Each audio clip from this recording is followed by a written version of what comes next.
Hey, fifth grade, we're going to take a look at lesson 6-9.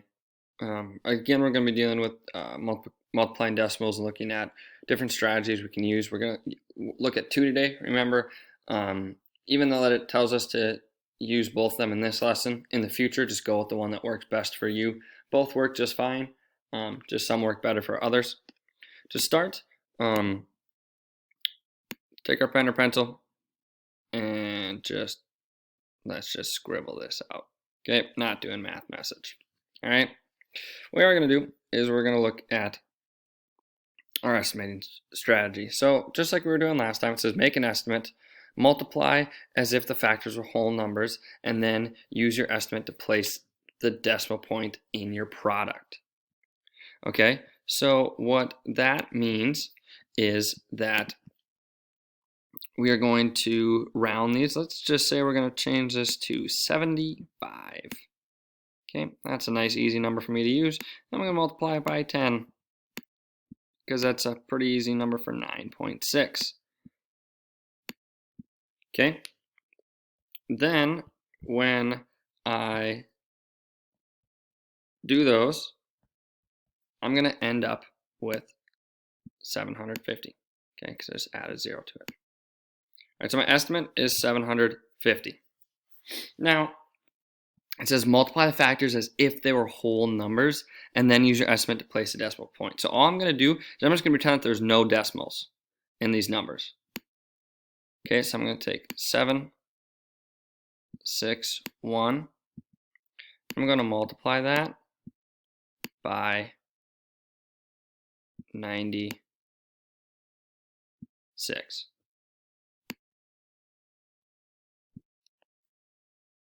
Okay? Then I need to do all of my math. 6 times 1 is 6. 6 times 6 is 36. Put my 3 up top. 6 times 7 is 42 plus 3 gives me 45. Cross this out, cross this out. Now I move on to the 9. I have to put a 0 down here. 9 times 1 is 9. 9 times 6 is 54. And 9 times 7 is 63. Plus 5 gives us 68. Then I need to go and I just need to add. 6 plus 0 is 6. 6 plus 9 is 15. 1 plus 5 plus 4 is 10. 1 plus 4 plus 8 is 13. I'll put my 1 up top, and then 1 plus 6 is 7. So I have 7, 3, 0, 5, 6. Now I need to look at my estimate and figure out where is the best place for me to put my decimal. What makes sense? Okay, if I put it here, I'm going to end up with 7.3056. And 7 is not very close to 750. If I put it right here, I have 73. That's not good. If I put it way over here, I have 7,305. That's not good. If I put it right here, I have 730 and 56 hundredths. That makes sense to me, right? That looks close to my estimate. So my answer is going to be 730.56. So you just use your estimate strategy and go from there. Okay? You'll do that with these next two problems. Then, after that, we have page 220. This is our next way that we can solve. What this does is it says we're going to multiply by powers of 10 to get rid of the decimal, to make it so that they're whole numbers. And then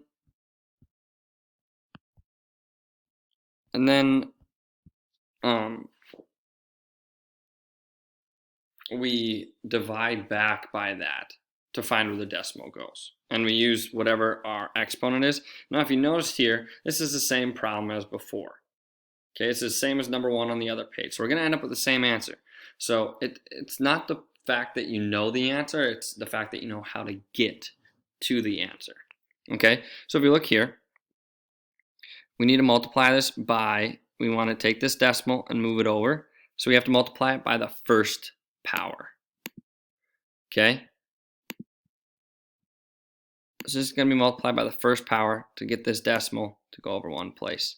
We also need to get this decimal to go over one place, so it needs to be multiplied by the first power.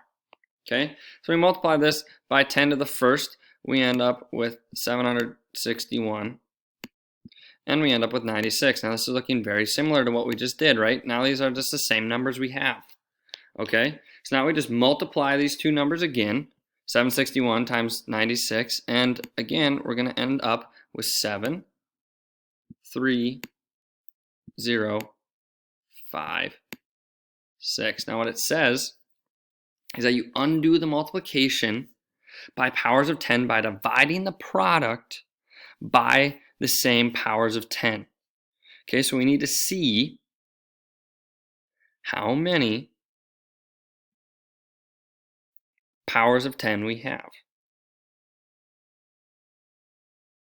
Okay, so we have 1, 2. So we need to divide this by 10 to the second because we have 2. And really, we know when we divide, all we do is we just move that decimal place over 1, 2 spaces. So then our answer is going, and just ignore, all we want to do is just know that its answer to the decimal problem is 730 and 56 hundredths. So those are two ways to get to the same answer. It doesn't matter which one you use. When we get into our home link today, it's going to ask you to use both on at least one, and then you can pick whichever one you like better. They both get the answer just in a different way, and it all depends on which one you like the best. Okay, so we have two more problems. Again, they're similar or the same as the others, but it's not the fact of knowing the answer, it's the fact of knowing how to get to the answer. All right, then after that, you have math boxes. Just to review, you should be just fine. Okay, let me know if you have any questions. Should be okay. And then we go to multiplying decimals, and it talks about our two strategies. Okay, you have both. It says you need to do one of these for at least one. And it says show your work on the back of this page. You can either do it on the back or on a loose leaf sheet of paper, but I need to see your work for these.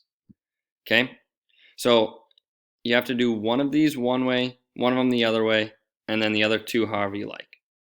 You just have to use both the strategies, and then we go back to some review.